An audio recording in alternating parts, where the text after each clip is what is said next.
உங்க எல்லாருக்கும் வணக்கம். நமது கர்த்தராகிய இயேசு கிறிஸ்துவின் நாமத்தினாலே உங்களை வாழ்த்துகிறேன். நல்லா இருக்கீங்களா? நமக்கு மறுபடியும் ஒரு புதிய நாளை தந்ததற்காக தேவனுக்கு நன்றி சொல்லி இந்த நிகழ்ச்சியை நாம ஆரம்பிக்கலாம். தேவனோட வசனத்தை கேட்க உங்க இதயத்தை தயார் பண்ணி வச்சிருக்கீங்களா?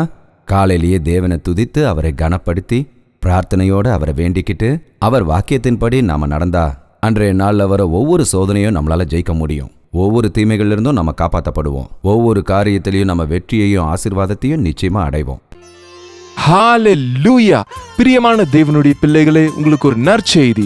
ஒவ்வொரு நாள் காலையும் தேவனுடைய புதிரான கிருபைகளை பெற்றுக்கொள்ளும்படியாக ஒரு சுருக்கமான வசன தியானத்தை அனுதின தியானம் என்னும் நிகழ்ச்சியாக நாங்கள் கொடுத்து கொண்டு வருகிறோம். டாக்டர் ஜெயபால் தமிழ் என்னும் யூடியூப் சேனல்ல ஒவ்வொரு நாளும் காலையில 7 மணிக்கு வருகிற இந்த நிகழ்ச்சியை, இது யூடியூப்ல இருக்கிறதுனால உங்களுக்கு நேரம் கிடைக்கும் போது தேவ பிள்ளைகள் நீங்க இந்த நிகழ்ச்சியை பார்த்து பயனடைய வேண்டும் என்று உங்களை கேட்டுக்கொள்கிறோம். நினைவில் வைத்துக் கொள்ளுங்க, ஒவ்வொரு நாள் காலை 7 மணிக்கும் அனுதின தியானம் டாக்டர் ஜெயபால் தமிழ் யூடியூப் சேனல்ல உங்களுக்காக பாருங்க, ஆசீர்வதிக்கப்படுங்க.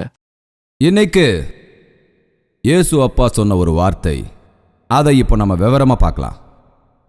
மத்தேயு நற்செய்தி 7வது அதிகாரம் 15வது வசனம்.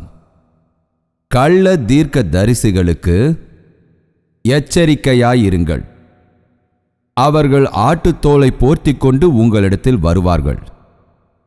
உள்ளத்திலே அவர்கள் பட்சிக்கிற ஓநாய்கள்.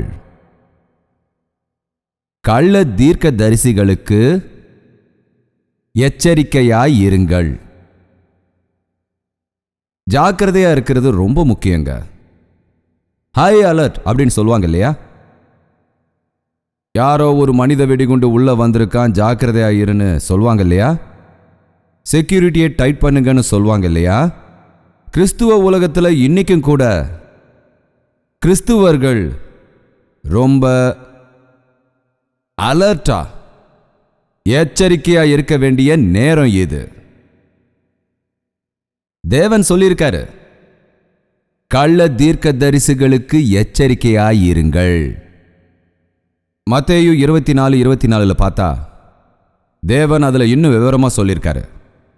மத்தேயு நற்செய்தி 24ஆம் அதிகாரம் 24வது வசனத்தில், கள்ள கிறிஸ்துக்களும் கள்ள தீர்க்க தரிசிகளும் எழும்பி கூடுமானால் தெரிந்து கொள்ளப்பட்டவர்களையும் வஞ்சிக்கத்தக்கதாக பெரிய அடையாளங்களையும் அற்புதங்களையும் செய்வார்கள்.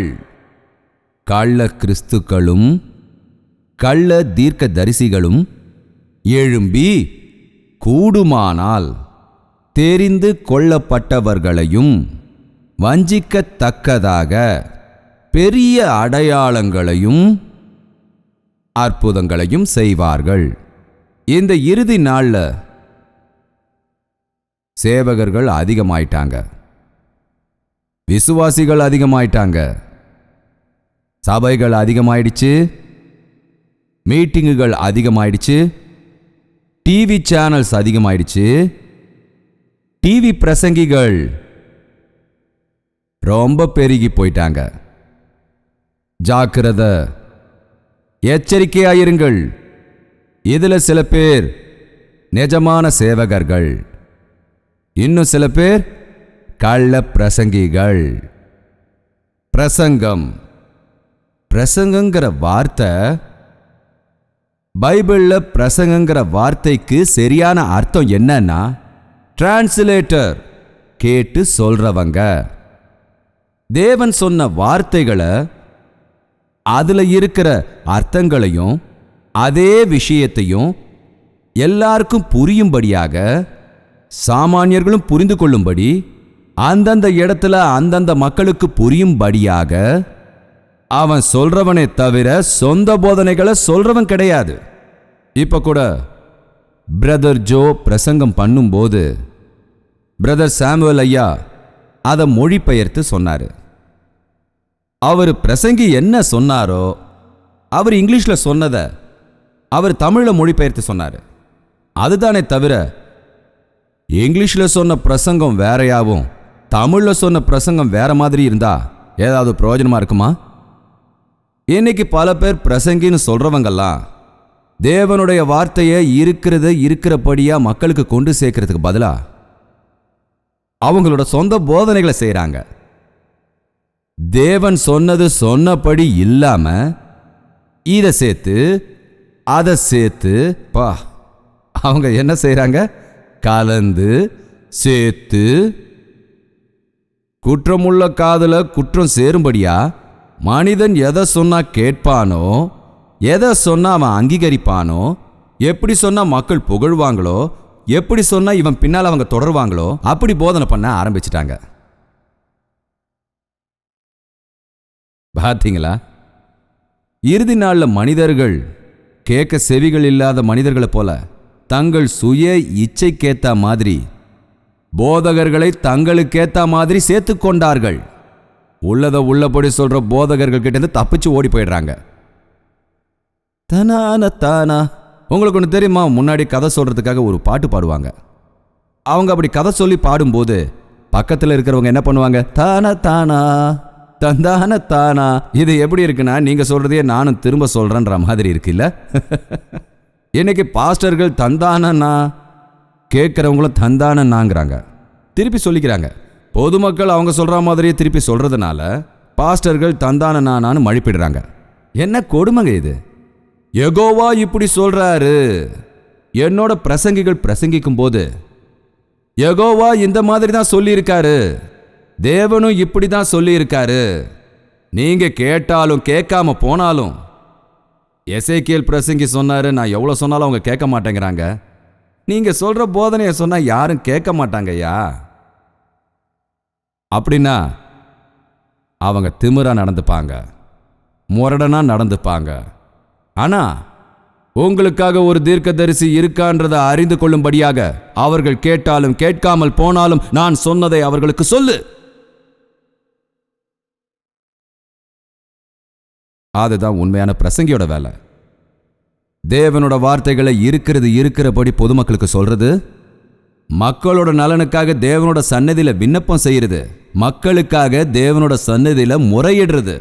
இதான் அவங்க வேலை. பல பாஸ்டர்கள் பிரசங்கம் பண்ணுவாங்க, ஜெபம் பண்ண மாட்டாங்க. உண்மையான தேவ ஊழியனோட வேலை தேவனோட வசனங்களை பிரசங்கம் பண்றதும், கேட்ட மக்களோட பாரங்களுக்காக தேவனோட சன்னதியில வேண்டிக் கொள்றதும் தான். நீங்க மோசேவை ஞாபகப்படுத்திக்கிங்க. மோசே கிட்ட இஸ்ரவேல் மக்கள் அடிக்கடி வந்து, எங்களுக்கு தண்ணி இல்லை, எங்களுக்கு சாப்பிட உணவு கொடுங்க, நாங்க இந்த மாதிரி தரலனா செத்து போயிடுவோம் அப்படி இப்படின்னு மோசே கிட்ட முறையிட்டாங்க. மோசே யெகோவா கிட்ட முறையிட்டாரு. மக்கள் மோசே கிட்ட முறையிட்டா இவர் அவர்கிட்ட முறையிட்டாராம். என்ன பண்ண சொல்ற? நீங்க என்ன என்னோட பிள்ளைகளா? நான் தான் உங்களை பெற்றெடுத்தனா? ஒரு தடவை சொன்னாருங்க அவரு கோவத்தில், எனக்கு இது வேணும் அது வேணும் அது வேணும் இது வேணும்னு அடம் பிடிக்கும் போது இந்த 2 பிள்ளைகளை நான் ஏண்டா பெத்தன்னு நினைப்பாங்களாம் சில தாய்மார்கள். ஏறக்குறைய 20 லட்சம் மக்கள் அது வேணும் இது வேணும்னு சொல்லி அவர்கிட்ட நச்சரிச்சுட்டே இருந்தாங்களாம். அதுக்கு முன்னாடி அந்த பெரியவருக்கு ரொம்ப கோபம் வருமா. 2 பேர் அடிச்சுக்கிட்டு இருந்தாங்கன்னா ஒருத்தரை அடிச்சு மல்லாத்திடுவாராம். ஆனா இயேசு அப்பா அவரை எடுத்துக்கிட்டு 40 வருஷங்கள் பாதுகாவலனா ஆக்கி அவரை தயார் செஞ்சு கொழுந்து விட்டு எறிகிற நெருப்பிலிருந்து பேசி என்னால முடியாதுன்னு சொன்ன போது, எஸ் உன்னால முடியும், நான் இருக்கேன்னு சொன்னாரு. இன்னைக்கும் பல பேர் சொல்லுவாங்க என்னால முடியாதுன்னு. உங்களால முடியாதப்போ தேவன் உங்களை பயன்படுத்த மாட்டாருங்க. என்னால முடியாது. நீங்க எப்போவாது ஆபரேஷன் தியேட்டர் போயிருக்கீங்களோ இல்லையோ எனக்கு தெரியாது. எனக்கு சில ஆபரேஷன்கள் நடந்தது. அங்க குளோரோஃபார்ம் கொடுத்ததுக்கு அப்புறம் என் கன்னத்தில் அடிச்சாங்க, ஏன்பா ஜெயபால் இங்க பாருங்க, ஜெயபால் ஜெயபால். நான் அவங்க தட்டி எழுப்புனதுக்கு அப்புறம் எழுந்துக்கலன்னா தான் அவங்க அறுப்பாங்க. அதை விட்டுட்டு ஆன் சொன்னேன்னு வைங்க, அறுத்தா ஒத்துக்குவீங்களா? டாக்டர் ஓங்கி அடிக்க மாட்டீங்க.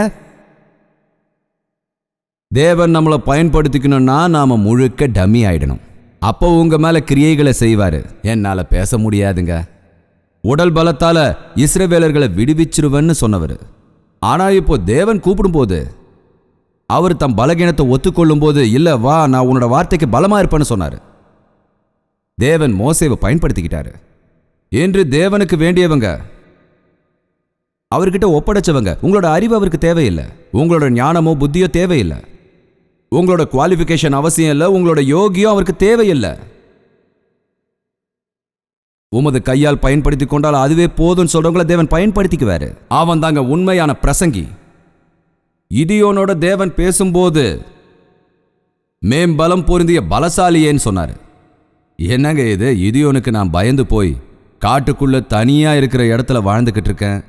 நான் ஒரு பயந்தாங்கோலி, என்ன போய் நீங்க பலவான் சொல்றீங்களே, என்னோட கோத்திரம் சின்னது, நாங்க மிதியோனால முறிக்கப்படுறோம், இப்படி தன்னோட கவலை எல்லாத்தையும் சொன்னான் தேவன்கிட்ட. அதனால என்ன வந்தது, நான் உனக்கு துணையா இருக்கேன்னு சொன்னாரு. ஒரு மனிதன் முறியடிக்கிறது போல நீ அடிப்பன்னாரு. என்று தேவனுக்கு வேண்டியது தன்னை ஒப்படைத்துக் கொள்ளல். சேவை செய்றேன்னு இன்னைக்கு பல பேர் சொல்லிக்கிட்டு வராங்க. பைபிள் ட்ரைனிங்னு சொல்றாங்க. 3 மாசம் ட்ரைனிங்கா, 6 மாசம் ட்ரைனிங்கா? என்னங்க இது? இயேசு அப்பா இந்த உலகத்துக்கு வந்து மனித ரூபம் எடுத்தப்ப 30 வருஷமா ஞானத்தை தேடினாரு. 30 வருஷங்களா அவர் என்ன பண்ணாரு? மனிதர்களை ஆராய்ந்தாரு. மனிதர்களோட வேதனைகளையும் கஷ்டங்களையும் ஆராய்ந்தாரு. தன்னைத்தானே தயார்படுத்திக்கிட்டாரு. அப்புறம் வெளியில வந்து 3.5 வருஷம் சேவை செஞ்சாரு. அந்த 3.5 வருஷம் தான் இன்னைக்கு வெளி உலகத்துல நிலன்னு இருக்கு. இன்னைக்கு பாத்தீங்கன்னா 3 மாசத்துல சர்டிபிகேட்டை வாங்கிட்டு எல்லாம் தெரிஞ்சவங்க மாதிரி பிரசங்கம் பண்ணலாம்னு நினைக்கிறாங்க. தம் பிரசங்கத்தால எல்லாரையும் கீழே விழ வச்சிடலாம்னு நினைக்கிறாங்க. ஒரு விஷயம் எனக்கு புரியலைங்க. விழுந்து கிடக்கிற மனிதர்களை எழுந்துக்க வைக்கிறதுக்காக தேவன் வந்தா நிக்கிறவங்களை எதுக்காக பாஸ்டர்கள் கீழே விழ வைக்கிறாங்க? ஏதாவது சொன்னா பாஸ்டர்களை விமர்சிக்க கூடாது, அது தப்புன்னு சொல்றாங்க. நான் யாரையும் விமர்சனம் பண்ணல. என்னோட வேத வாக்கியம் என்ன சொல்லுதோ அதை தான் நான் சொல்றேன். தேவன் கரங்களால தேர்ந்தெடுக்கப்பட்ட பிரசங்கி, தேவ சித்தத்தின்படி இருக்கிற பிரசங்கி தான் ஒன்னும் இல்லாதவன்றதை தெரிஞ்சுப்பான். தன்னால எதையும் சாதிக்க முடியும்னு நினைக்கிறவனை தேவன் என்னைக்குமே பயன்படுத்த மாட்டாருங்க. பைபிளை துணையா வச்சுக்கங்க. கள்ள தீர்க்க தரிசிகள் எழுந்திருக்கிறார்கள், கள்ள கிறிஸ்துக்கள் உருவாகிறார்கள். தேர்ந்தெடுக்கப்பட்டவர்களை கூட வஞ்சிக்கிறதுக்கு பெரிய அற்புதங்களையும் அடையாளங்களையும் செய்வாங்க. என்னமோ தெரியல, மனிதர்களுக்கு அதுல ஒரு பிரியம் இருக்கு. ஏதாவது ஆச்சரியங்களை பார்க்கணும், ஏதாவது ஒரு அற்புதங்களை பார்க்கணும். இந்த மனிதர்கள் ஒரு அற்புதத்தை பார்க்கறதுக்காக தேடி ஓடுவாங்க. அப்படித்தானே? கொஞ்சமாவது யோசிச்சு பார்த்துருக்கீங்களா? உங்களோட வாழ்க்கையே ஒரு அற்புதம் தாங்க. உங்க ஜென்மமே ஒரு ஆச்சரியம். உங்க தாயோட கர்ப்பத்தில் நீங்க எப்படி படைக்கப்பட்டீங்கன்னு உங்களுக்கு என்னைக்காவது புரிஞ்சுதா? ரத்த குழம்பா கர்ப்பத்துக்குள்ள இருக்கிற நீங்க வெளியே வரும்போது அழகான உருவத்தோட வரீங்களா, அது எப்படின்னு உங்களுக்கு புரிஞ்சுதா? அதுக்கு ஏதாவது எக்ஸ்பிளனேஷன் இருக்கா? இன்னைக்கு நீங்க வாழ்ந்துட்டு இருக்கீங்கன்னா அது பெரிய அற்புதம். உங்க இதயம் ஒரு நிமிஷத்துக்கு 72, ஒரு நாளைக்கு 1,00,000 தடவை துடிக்குது. 30 வயசு, 40 வயசு, 60 வயசு வரைக்கும் வாழறீங்கன்னா அது எத்தனை முறை, எவ்வளவு கோடி முறை துடிக்கும்.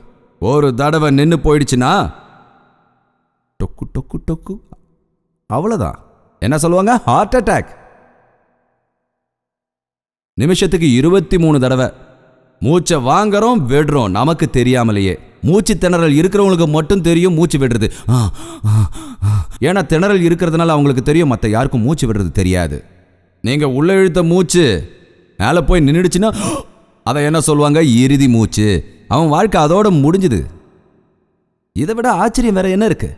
இதை விட அற்புதம் வேற என்ன இருக்கு? இந்த பூமி தன்னைத்தானே ரொம்ப வேகமா சுத்திக்கிட்டு இருக்குங்க. அந்த பூமி வேகமா சுத்துறத நான் இப்போ கணக்கு போட்டு உங்களுக்கு சொல்ல வரல, சொல்லி உங்களை கன்ஃபியூஷன் பண்ண விரும்பல. பூமி தன்னைத்தானே சுத்திக்கிட்டு சூரியனையும் சுத்தி வருது, நமக்கு அது தெரியவே தெரியாது. இது அற்புதம் இல்லையா? நாம இங்க இருக்கிற பூமியை விட அங்க இருக்கிற சூரியன் 100 மடங்கு பெருசு. பூமியை விட 100 மடங்கு பெருசுங்க. 42 டிகிரி வந்துருச்சுன்னா மூச்சு வாங்கி செத்து போயிடுவோம். சூரியனோட வெப்பம் எவ்வளவுன்னு உங்களுக்கு தெரியுமா? 4 லட்சம் ஃபாரன்ஹீட். 4 லட்சம் ஃபாரன்ஹீட் உற்பத்தி ஆகுது. ஆனா பிரபஞ்சம் முழுவதையும் தேவன் அதது பாதையில சரியா சுத்தும்படி செய்யறாரு. அறிவியல் விஞ்ஞானி கூட யாரும் தேவன் இல்லைன்னு சொல்லல. அறிவியல் விஞ்ஞானிகள், அதாவது இந்த பட்டத்தை வாங்கினவங்க யாரும் இதெல்லாம் சாதாரண முறையில் தோன்றி இருக்காது, ஏதோ ஒரு சக்தி இருக்குன்னு சொல்றாங்க. அதெல்லாம் விட்டுட்டு முட்டாள்தனமா பேசுறாங்க. என்னோட சின்ன வயசுல தெருவில் அதாவது இந்த டப்பாக்குள்ள கல்லை வச்சு கிளுகிளுன்னு ஆட்டிட்டு அப்புறமா கீழே கொட்டுவாங்க. பார்த்தீங்கன்னா காசா வந்து கீழே விழும். என்ன மேஜிக்! டப்பாக்குள்ள கல்லை போட்டு பணமா உருவாக்குறவன் பிச்சை எடுக்க வேண்டிய அவசியம் என்ன வந்தது சொல்லுங்க? அது சும்மா மாயம், வித்தை, சூட்சும கிரியைகள். ஏரோது சொன்னானா, சூட்சும கிரியை ஒன்னு செய், உன்னை விடுவிக்கிறேன்னு இயேசு அப்பா கிட்ட சொன்னானா? நீ பாராட்டுறதுக்கும் நீ பேசுறதுக்கும் நான் சூட்சும கிரியைகள் செய்யலன்னு சொன்னாரு. தேவையான நேரத்தில் தேவையானவங்களுக்கு அற்புத கிரியைகளை செய்வேனே தவிர என்ன நான் வெளிக்காட்டிக்கவோ என்னோட சக்திகளை தெரியப்படுத்தவோ அப்புறம் இந்த வித்தைகளை காட்டுறதுக்கோ நான் சூட்சும கிரியைகள் செய்யல. நீ தேவனோட குமாரனா இருந்தா இறங்கி வா, நாங்க எல்லாரும் நம்புறோம்னு சொன்னாங்க. இறங்கி வந்தா நம்பியிருப்பாங்கல்ல? நீங்க நம்பணுன்றதுக்காக நான் இறங்கி வரமாட்டேன். நான் தேவன் சித்தத்தின்படி சிலுவை ஏறினேன். என்னோட வேலைகளை நான் முடிச்சிட்டேன். இன்னைக்கும் கூட பொய்யான பிரசங்கிகளும் இருக்காங்க, உண்மையான பிரசங்கிகளும் இருக்காங்க. யாரு பொய்யான பிரசங்கி, யாரு உண்மையான பிரசங்கிங்கிறத எப்படி தெரிஞ்சுப்போம்? தேவன் சொல்லியிருக்காரு, அவர்களுடைய கலிகள்னாலே அவர்களை அறிவீர்கள். இயேசு அப்பா சொல்ல வருது உங்க எல்லாருக்கும் நல்லா புரியும் நினைக்கிறேன். நீங்க வேணா ஒன்று செய்யுங்க, ஒரு விதையை எடுத்துக்கங்க. அந்த விதையை நிலத்துல விதைச்சு தண்ணீர் ஊற்றி நல்லா வளங்க. அது வளர்ந்ததுக்கு அப்புறம் தான் அந்த விதை நல்லதா இல்லை கெட்டதான்னு தெரியும். எதையும் கவனிச்சு பாருங்க, பொறுத்து பாருங்க. பேதுரு யோவான் பிரசங்கம் பண்ணிக்கிட்டு இருந்த சமயத்துல யூத மதத்தை பின்பற்றுகிறவர்கள் இயேசு கிறிஸ்து நாமத்தினாலே போதிக்க கூடாதுன்னு அவங்கள தடுத்து நிறுத்தினப்ப அங்க இருந்த பரிசேயன்ல ஒருத்தன் சொன்னா, கொஞ்சம் பொறுங்கய்யா, ஒருவேளை அது தேவ காரியமா கூட இருக்கலாம். அது உண்மையிலேயே தேவனோட காரியமா இருந்தா அதை யாராலையும் தடுக்க முடியாது. அப்படி இல்லைன்னா அவங்களாவே இறந்து போயிடுவாங்கன்னு சொன்னான். அதோட விளக்கம் என்னன்னு நான் உங்களுக்கு கொடுக்கல. தேவனுடைய சேவை நிலையானது. உண்மையான தேவ ஊழியன் ஆடாம அசையாம நிற்பான். உயிருக்கு பயப்படாதவனா இருப்பான். முகஸ்துதிக்கு மயங்காதவனா இருப்பான். பணத்தாசை இல்லாதவனா இருப்பான். மனிதர்களை சந்தோஷப்படுத்துறதை விட்டுட்டு தேவனை சந்தோஷப்படுத்தக்கூடியவனா இருப்பான். தேவ செய்தியை மனிதர்களுக்கு சொல்றவன் தான் பிரசங்கி. இந்த மாதிரி ஜனக்கூட்டத்தை பார்க்கும்போது இயேசு அப்பா அவங்கள கண்ணோக்கி பார்த்து, ஐயோ இவங்க மேய்ப்பர் இல்லாத ஆடுகள் போல இருக்காங்களே அப்படின்னு அவங்களுக்கு நற்செய்தியை சொன்னாரு. தெருவில் திரியிற மனிதர்களை பார்த்து எரேமியான்ற பிரசங்கி, ஐயோ இந்த மக்கள் தேவையில்லாம திரியிறாங்க, ஐயோ இந்த மக்கள் குடிக்கிறாங்க, ஐயோ இவங்கெல்லாம் தறிக்கட்டி திரியிறாங்களே, குதிரை மாதிரி நடந்துக்கிறாங்களே, அடுத்தவனோட மனைவிக்கு ஆசைப்படுறாங்களேன்னு வருத்தப்பட்டாரு. இவங்க தவறான வியாபாரத்தை பண்றாங்களே, யாருமே தேவனை தேடலையேன்னு, ஐயா உங்க பிள்ளைங்கள்லாம் கெட்டு போறாங்களேன்னு என் தலை தண்ணீர் ஆகட்டும் ஐயா அப்படின்னு கதறி அழுதாரு. அவர் தான் உண்மையான பிரசங்கி. அவர் தான் உண்மையான பிரசங்கியா இருக்க முடியும். நசுக்கப்படுற ஆத்மாக்களை பார்த்து அவங்களுக்குள்ள மனசு பதறவங்க தாங்க உண்மையான பிரசங்கியா இருக்க முடியும். என் நற்செய்திகளை கேட்கிற யாரும் நரகத்துக்கு போகக்கூடாது ஐயா. நீங்க சொல்ற இடத்துக்கு போய் நீங்க சொன்ன வார்த்தைகளை அவங்களுக்கு சொல்லி அவங்க நரகத்துக்கு போகாம தடுக்கிற வரைக்கும் என்னால தூங்க முடியாது அப்படின்னு சொல்றவன் தான் உண்மையான பிரசங்கி. உம்முடைய வேதத்தை மனுஷர்கள் காத்து நடவாதபடியால் என் கண்களிலிருந்து நீர் தாரையாக ஓடுகிறது. நான் வேதனைப்படுகிறேன். ஒரு குடிகாரனை பார்த்து நாம கிண்டல் பண்ணக்கூடாது. ஒரு விபச்சாரியை பார்த்து நாம ஏளனமா பேசக்கூடாது. ஐயா இந்த சகோதரனை குடிப்பழக்கத்திலிருந்து விடுதலை செய். இந்த பிரிந்து போன குடும்பத்தை ஒன்று சேரு. இந்த ஆத்மாவை ரட்சி. இந்த மாதிரி அடுத்தவங்களுக்காக வேண்டுபவன் தான் உண்மையான பிரசங்கியாக இருக்க முடியும். இன்று தேவனுடைய வலது பாரிசத்தில் அமர்ந்திருக்கும் நமது கர்த்தராகிய இயேசு நமக்காகத்தான் வேண்டிக்கிட்டு இருக்காரு. நான் சிந்திய ரத்தம், இந்த உலகத்து மக்களுக்காக நான் சிந்திய ரத்தம் வீணாகிவிடக்கூடாது. எவன் ஒருவனும் நசுக்கப்படக்கூடாது. அனைவரும் ரட்சிக்கப்பட வேண்டும். மனம் மாறுதல் அடைய வேண்டும். அதுதான் அவருடைய ஆசை. அதான் தேவனுடைய ஆசை. இன்னைக்கு மனவேதனையோட வேண்டிக் கொள்கிற பிரசங்கிக்கிற பிரசங்கி வேண்டும். நான் குழல் ஊதினாலும் நீங்கள் கூத்தாடவில்லை. உங்களுக்காக நான் புலம்பினாலும் நீங்கள் மனம் திரும்பவில்லை. ஐயா என் பிள்ளைகளுக்கு ஒப்பாக நீங்கள் இருக்கிறீர்கள் என்று அன்று தேவன் நமக்கு சொன்னார் இல்லையா? இங்க கூட்டத்தில் இருக்கிற மக்கள் எல்லாரும் பரலோகத்தில் இருப்பீங்களா? இருக்கணும்னு மனதார ஆசைப்படுற பிரசங்கி உண்மையான தேவ ஊழியன். இப்படிப்பட்ட ஆசையோட சேவை செய்யறவன் நசுக்கப்பட்ட ஆத்மாக்கள் ரட்சிக்கப்பட வேண்டும் என்று ஒரே ஆசையோடு சேவை செய்யறான் பாருங்க, அவன் தான் உண்மையான பிரசங்கி. இயேசு கிறிஸ்து நாமத்தினாலே என்ன சம்பாதித்தோம் என்பது முக்கியம் அல்ல. இயேசு கிறிஸ்துவின் மூலமாக நான் என்ன கொடுத்திருக்கிறேன் என்று நினைப்பவன் தான் உண்மையான பிரசங்கி. அவருடைய நாமத்தினால பணம் சம்பாதிக்கிறது எவ்வளோ அநியாயம் இல்ல? அவருடைய நாமத்தினால நான் செலவு செய்ய கத்துக்கிட்டேன்னு சொன்னார் பவுல். இலவசமா பிரசங்கம் பண்றது தான் என்னோட சம்பளம்னு சொன்னார் பவுல். அப்படிப்பட்ட பிரசங்கிகள் இன்னைக்கு எங்க இருக்காங்க?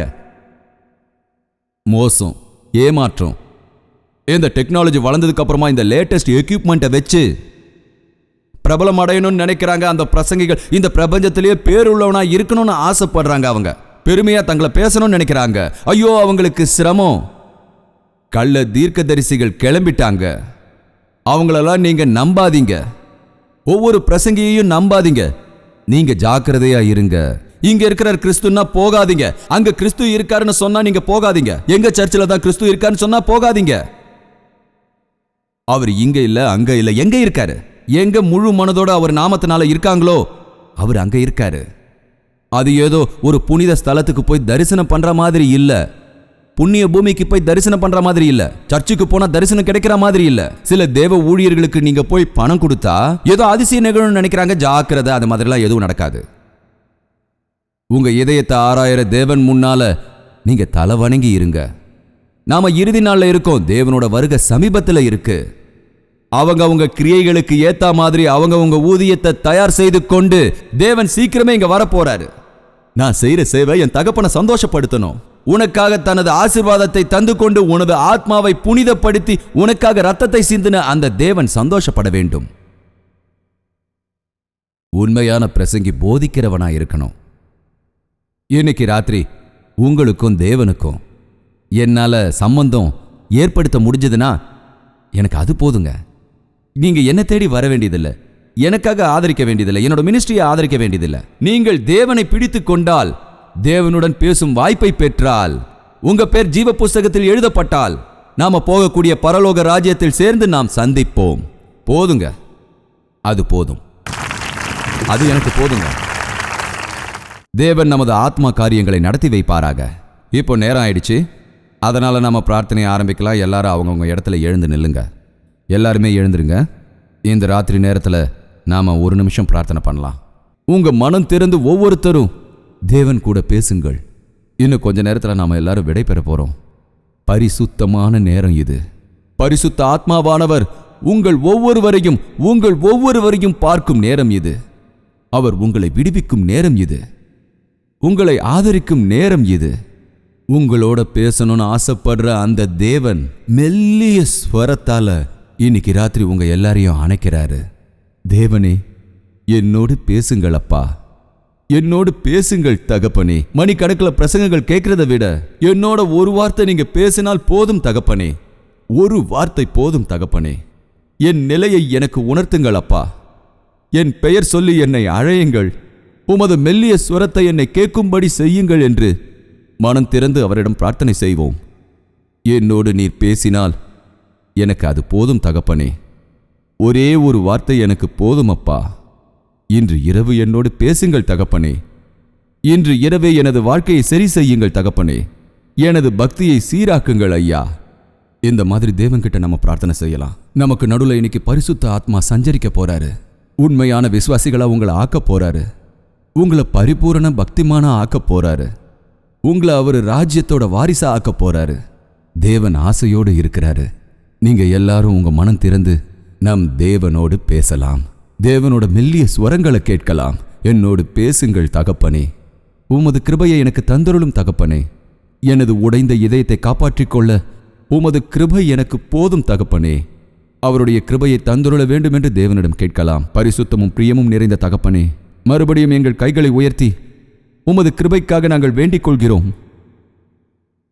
நாங்கள் எந்த உதவியும் இல்லாதவர்கள் என்று உம்மிடம் எங்களை ஒப்படைக்கிறோம் தகப்பனே. இந்த ஜெப கூட்டத்தில் இருக்கும் ஒவ்வொருவரையும் நீர் அறிந்திருக்கிறீர்கள் தகப்பனே. உமது ஆசையின்படித்தான் இங்கு எல்லோரும் வந்திருக்கிறார்கள்.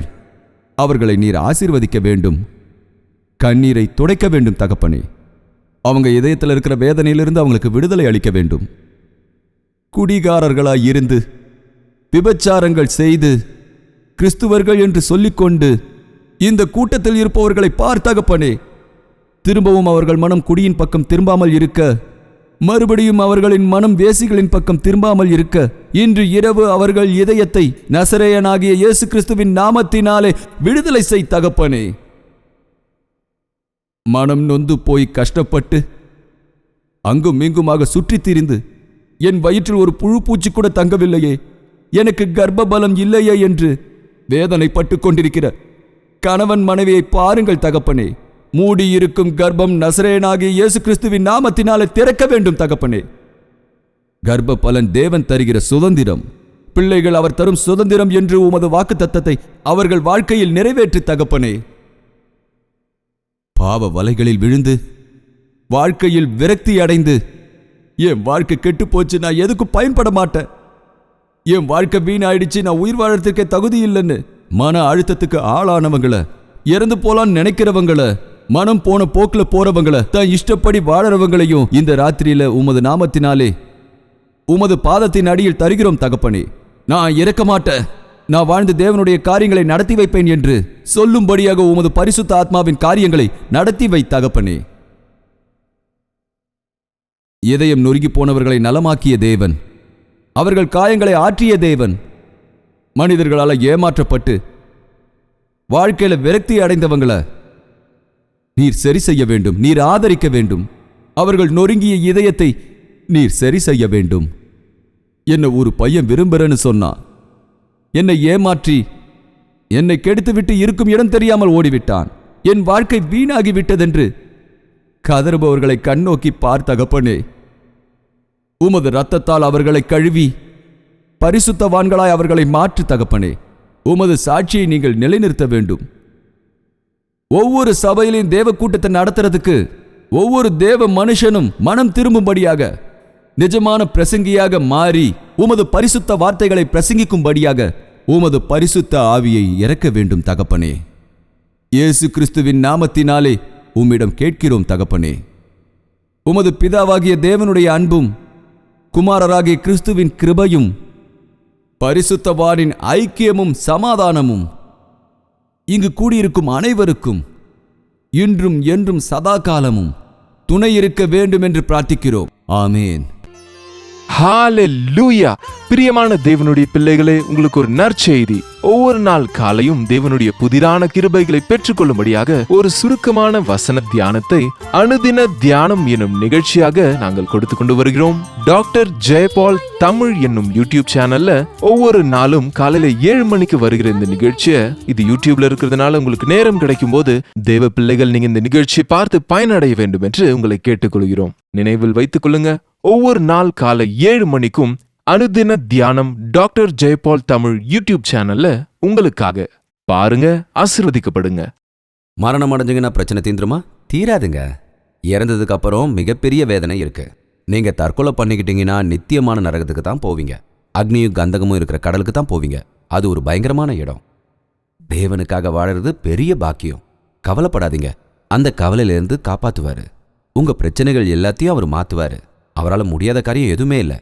நீங்க தேவனிடத்துல முறையிடுறதுக்கு கத்துக்குங்க. அப்போ தேவன் உங்களுக்கு வெற்றி வாழ்க்கையை தருவாரு. வாழ்க்கை என்பது இனிமையானதுங்க. ஒரே வாழ்க்கை தான் நமக்கு கொடுக்கப்பட்டிருக்கு. அதை வீணடிச்சிடாதீங்க. வாழ்க்கை கடினமானது தான். கஷ்டத்தாலையும் கண்ணீராலையும் நிறைஞ்சு போயிருக்கிற நம்மளை தான் வருத்தப்பட்டு பாரம் சுமக்கிறவர்களே என்னிடத்தில் வாருங்கள், இளைப்பாறுதல் தருகிறேன்னு தேவன் ஆசையோடு கூப்பிடுறாரு. அதனால அந்த எண்ணத்தை வளர்த்துக்காம உங்களுக்காகவே காத்துட்டு இருக்கிற தேவன் மேல அந்த பாரத்தை வைங்க. முழங்காலிட்டு பிரார்த்தனை பண்ணுங்க. தேவன் உங்க பிரார்த்தனைகளை கேட்பாரு. உங்க பிரச்சனைகளுக்கும் பதில் கொடுப்பாரு. உங்களுக்காக பிரார்த்தனை பண்ணணும்னு நீங்க விருப்பப்பட்டா இப்பவே போன் எடுத்து எங்களுக்கு போன் பண்ணுங்க. உங்களுக்காக தேவன் சன்னதியில விண்ணப்பிக்க நாங்க தயாரா இருக்கோம். தேவனோட சித்தப்படி மறுபடியும் சந்திக்கலாம். அது வரைக்கும் தேவனோட மகாகிருபை உங்களுக்கு துணை இருப்பதாக. உங்கள் தேவைகள் எல்லாவற்றையும் நீங்கள் எழுத வேண்டிய முகவரி ஜெயபால் ஃபவுண்டேஷன்ஸ், இலக்கம் 29, new colony road, Velachery, Chennai 6042.